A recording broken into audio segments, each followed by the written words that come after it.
A very good Sunday afternoon to you. You're watching KTN Weekend at 1. My name is Najma Ismail. Now, CORD leader Raila Odinga arrived in Mombasa early today morning, where he is to lead the coalition at a rally at the Tononoka grounds. Raila attended a church service at Neno Evangelism Center, accompanied by some CORD members. The upcoming rally is expected to be one in a string of planned rallies, laying the ground for July the 7th deadline of an ultimatum issued by the coalition to the Jubilee government for dialogue between the two opposing political camps.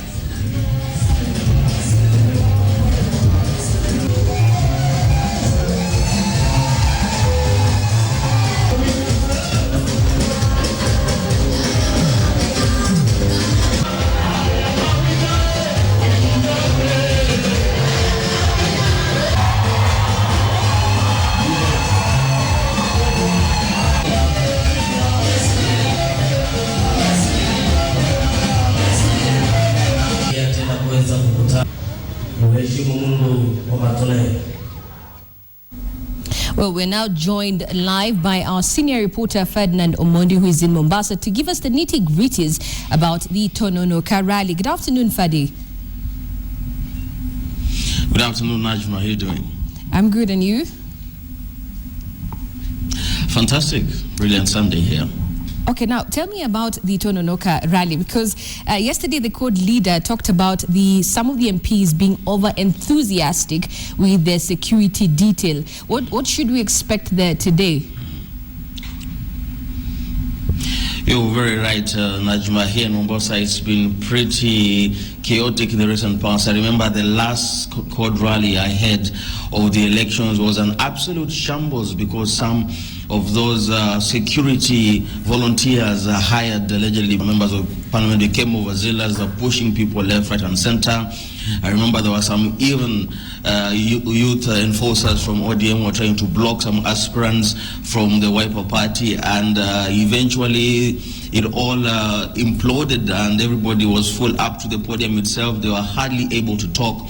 So I think there is an overzealousness on the ground, not very different from what normally happens when it goes to Kisumu. So that's why perhaps he was feeling this time round that the security cordon should be left to the professionals, because the volunteers tend to be not only sycophantic but overly zealous in the work they are doing, and for things to work this time round, because the Prime Minister was talking about speaking to the people and with the people, they have now to calm down, and perhaps that was the indication he was giving to the members of parliament around here, not to hire goons or bodyguards or whatever you want to call them, but let the police and other professionals do their work. Najma. And the CORD leader also said that this is not a political rally, that it is a consultative forum for the Kenyans. Tell me more about that. What should we expect by the end of the rally?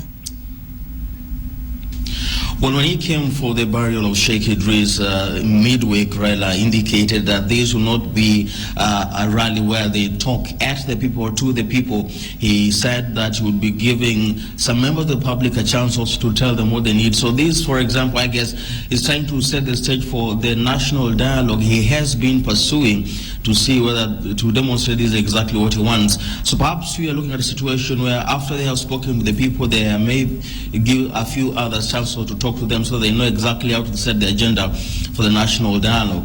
Now, I may just notify you, Najma, that the call for national dialogue is not something that the government will be worrying about alone here in Mombasa. The civil society has also demanded dialogue with the administration here in Mombasa. They're demanding for it and have threatened to picket from the June 19th, that is Thursday next week, if this is not achieved. So the government representatives in Mombasa will be worrying about the calls for national from the CORD leaders, and also calls for dialogue just from the locals here. That's the civil society. 27 signed to that. Najma. Well, thank you very much, Ferdinand Omondi there in Mombasa, giving us the details of the Tononoka rally, or if you might, the consultative forum. Now, we will be bringing you details of that in our subsequent bulletins. Moving on, residents of Kieni constituency have given the Inspector General of Police, David Kimayo, a 2-week ultimatum to transfer the area police forces. This is after one teacher was shot and killed as he returned home from work. The teachers say 5 tutors have been killed since last year in similar circumstances, with little being done. Kieni MP Kieni and the area NAT Executive Secretary Mutahi Kahiga now want Kimayo to remove those police officers who are deemed to be incompetent in order to enhance security in that area. The two were speaking at the funeral of Bernard Mwaniki, who was a teacher at Lachuka Primary School. They came there and they just disappeared.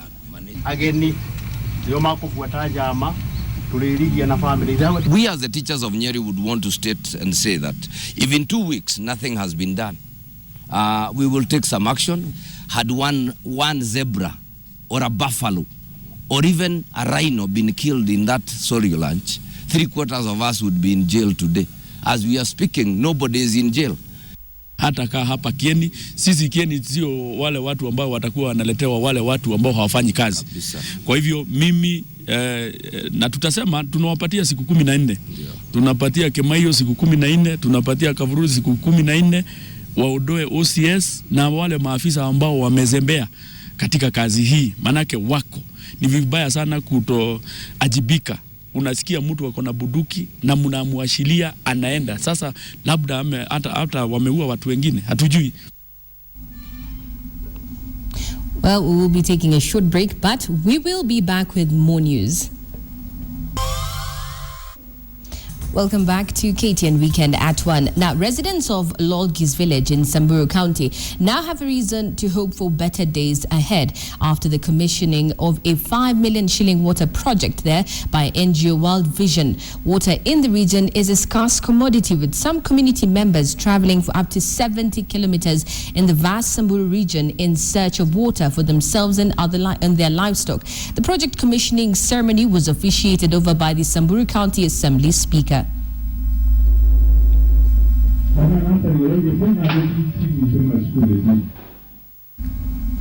Now, a team of architects and officials from the Ministry of Roads and Public Works and the Ministry of Agriculture, Livestock and Fisheries toured the Wamagana fish processing plant to inspect the facility and ensure that the facility was almost complete.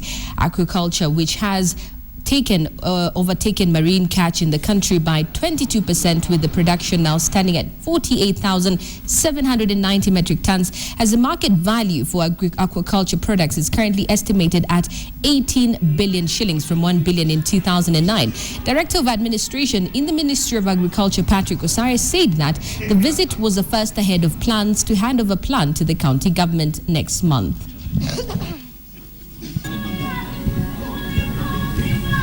We came for an inspection. The handing over of this facility to the county government will be done after the gaps that we identified are filled and all that is done. And that will be done in a ceremony that involves the county leadership from the governor and at the governor and the cabinet secretary level. We have already developed what we call the standard operating procedures for farmed fish, and I've taken it to the European Union, where we normally have very huge market for fish. We have already accepted that we can be able to sell to that country. I think in the next 1 year or so, we're able to have put all the requirements that they have given us, so that we can be able to export fish to Europe and other destinations. Well, thank you very much for watching KTN Weekend at 1. We have more news lined up for you in our subsequent bulletins and the updates of the Tononoka Forum. Have a great Sunday afternoon and happy Father's Day to my father and all the fathers out there.